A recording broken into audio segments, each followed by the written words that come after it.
go get them again. Welcome back to the Robezoid channel. I'm your host, Mark, and on the docket today we have an unboxing first impression video on the brand of Teo Cabanel. This is a first on my channel. I have not spoken about this brand in a sampling or anything.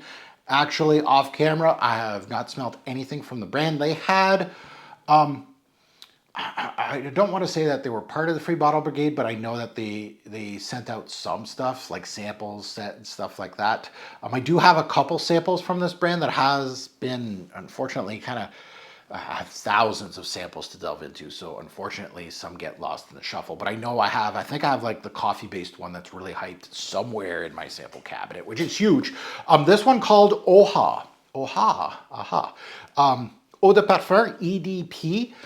It says here, un chypré poudré et intemporel, so a timeless powdery chypre.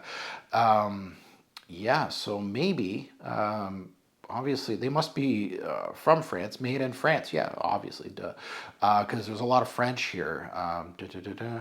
Fait en France avec amour, oui. Il respecte la nature et ce qu'il porte. Il est unique, sublime à l'intérieur. Okay, so made in France. They just said that with love. So let's delve into OHA now. If you're not subscribed, what are you waiting for? Hit that subscribe button, hit that like button, much appreciated. And if you are subscribed, please smash that like button. I'd really appreciate it. This one right here, I don't think it's one of the hyped ones.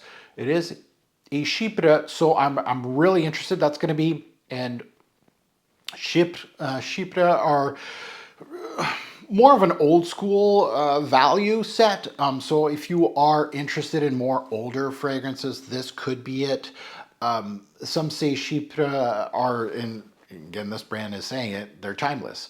I'm part of that club. I really do like going back into time and delve into some fragrances. And I'm not saying chypre is a old way of making perfumery. There is some chypre, of course, being released every single year.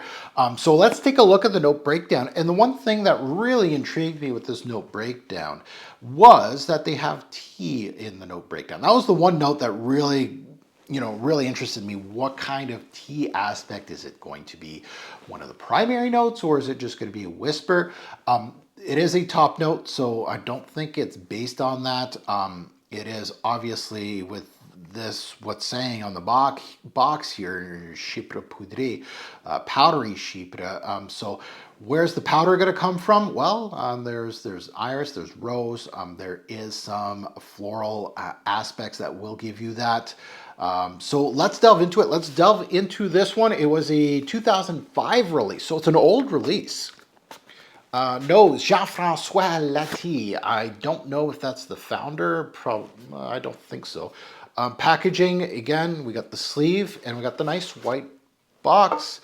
And then OHA. And my bottle looks different from the current bottle. So I don't know if this is an old, it's vintage, Mark, it's worth $1 million. No. They changed the bottle design of these ones. And they do have multiple lines, Teo Cabanel.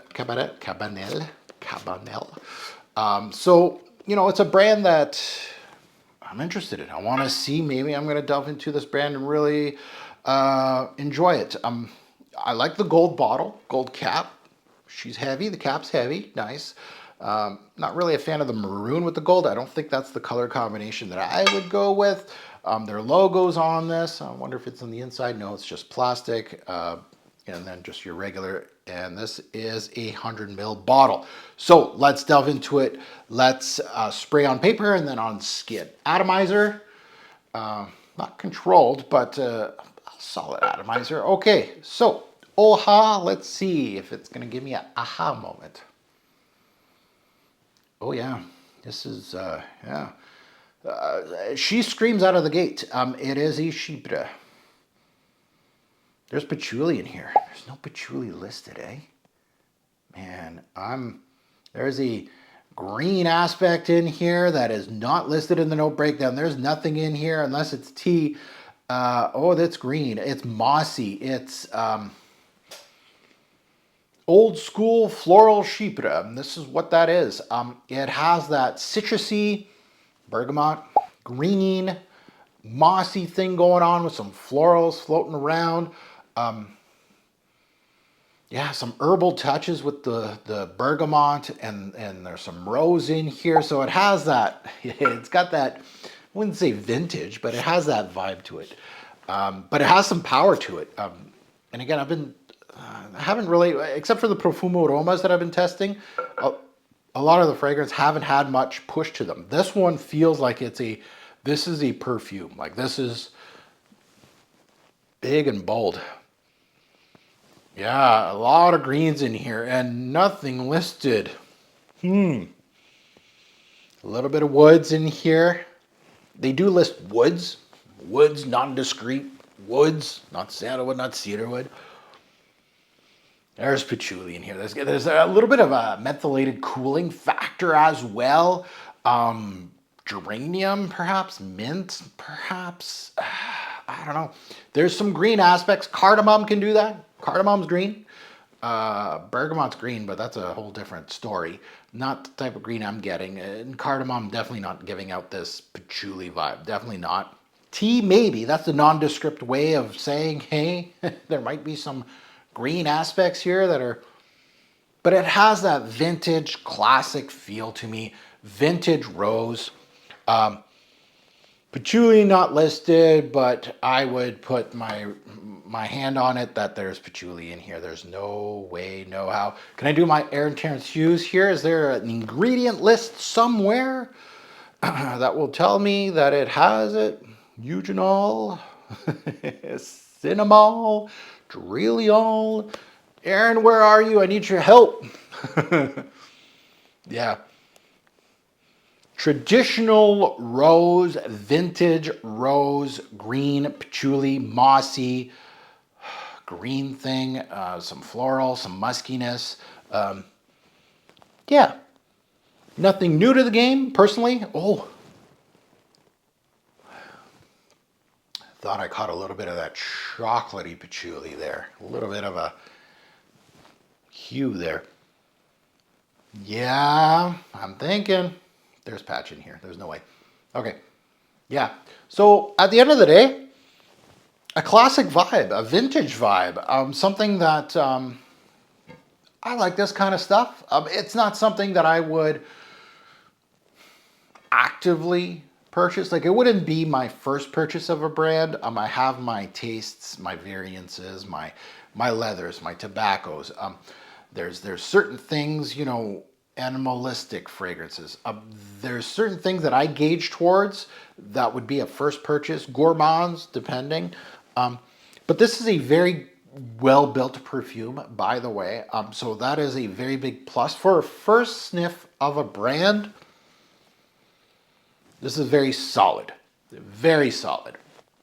And to my old heads, and you don't have to be an old head, but my old heads that really do like vintage perfume or classical, if you like old school floral chypre, this could be a modern fragrance that you can sniff out and see what you're going to get. But yeah, it's not bad.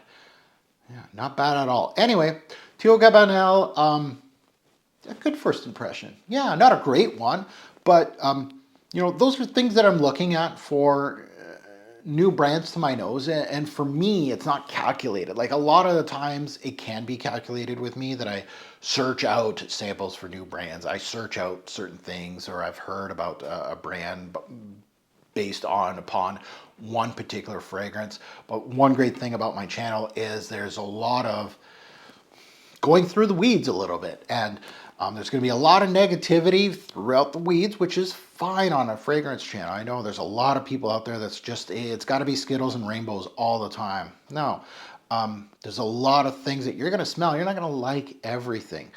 So for me personally, this is a good first impression. There's things that I look at, build, first of all. You know, I'm looking at the creative direction of the brand. The first fragrance won't tell you everything, but it's going to tell you a good gist of what the brand's about. This is solid. Not a unique idea, but again, a very solid one. And yeah, I got this at the Frag Flex, of course, that big return haul. Yeah, I'm still digging into the crates of that thing. Still got lots to go, but yeah, they helped me discover a brand that I knew about, but finally got a bottle in my hand to test out. This is a beautiful gold bottle, so it'll look good on Instagram. You know, I got a bunch of gold bottles together. This will add to it. But yeah, you can get this at fragflex.com. You can use my code TFG10. You get 10% off site wide. Again, it doesn't have to be OHA. Aha. It doesn't have to be this. They do carry, of course, this brand. That's how I got it. Now that you've heard my take, I'd love to see yours in the comments below. Good, bad, and the ugly. Again, you don't have to co-sign me. I'm not looking for co-signs, but especially on this fragrance, but also because it's a new brand to me, I really encourage, people that watch my channel to throw me names of the brand. If you like this brand, you can even say things like, Mark, I tested out several from this brand. This is what this brand is about, in my personal opinion. These are the ones to check out. These are the ones to avoid. That's gold to me. And every time that I go sampling, especially with a brand, I go back to my old videos just to see what people have commented, because this is a platform for me. It's part of my fragrance hub. So I utilize that and all of you out there to help me out discover new fragrances as well. So OHA from Teo Cabanel. And as always, a great pour fragrance will make a lasting impression. Choose your scent wisely. Thanks for watching, YouTube.